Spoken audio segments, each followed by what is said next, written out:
Selamat pagi semua.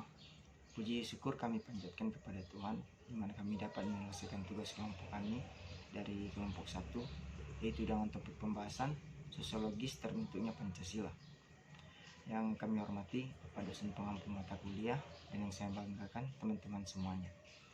Perkenalkan, nama saya Alfred Arefa, NIM 21482001003, dan anggota kelompok kami terdiri dari nomor absen 1 sampai 16. Sekian saja kata pembukaan dari saya. Kepada teman kami Adisti Silvi, dipersilakan untuk memulai. Sosiologi dipahami sebagai ilmu tentang kehidupan antar manusia. Di dalamnya mengkaji antara lain susunan dan pola kehidupan sosial dari berbagai kelompok dan golongan masyarakat. Juga mengkaji masalah-masalah sosial, perubahan, dan pembahasan dalam masyarakat, menegaskan bahwa dalam perspektif sosiologis. Aspek sosiologis masyarakat menegaskan bahwa dalam perspektif sosiologis suatu masyarakat pada suatu waktu dan tempat memiliki nilai-nilai yang tertentu. Melalui pendekatan sosiologis ini pula Anda diharapkan dapat mengkaji struktur sosial, proses sosial termasuk perubahan sosial dan masalah-masalah sosial yang patut disikapi secara arif dengan menggunakan nilai-nilai yang mengacu kepada nilai Pancasila.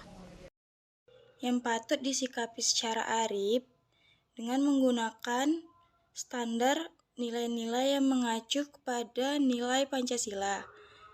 Berbeda dengan bangsa-bangsa lain, bangsa Indonesia berdasarkan pandangan hidupnya dalam bermasyarakat. Berbangsa dan bernegara pada suatu asas kultural yang dimiliki dan melekat pada bangsa-bangsa sendiri. Nilai-nilai kenegaraan dan kemasyarakatan yang terkandung pada sila-sila Pancasila. Bukan hanya hasil dari konseptual seseorang saja, melainkan juga hasil karya bangsa Indonesia sendiri yang melalui proses refleksi filosofis para pendiri negara.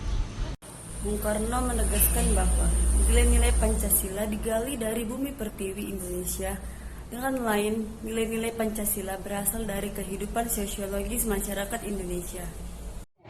Sumber sosiologi Pancasila sebagai dasar negara, nilai pengembangan iptek dapat ditemukan pada sikap masyarakat yang sangat memperhatikan dimensi Ketuhanan dan kemanusiaan, sehingga manakala iptek tidak sejalan dengan nilai ketuhanan dan kemanusiaan, biasanya terjadi penolakan. Contohnya, penolakan masyarakat atas rencana pembangunan pusat pembangkit listrik tenaga nuklir di Semenanjung Mulia didasarkan pada kekhawatiran atas kemungkinan kebocoran pembangkit listrik.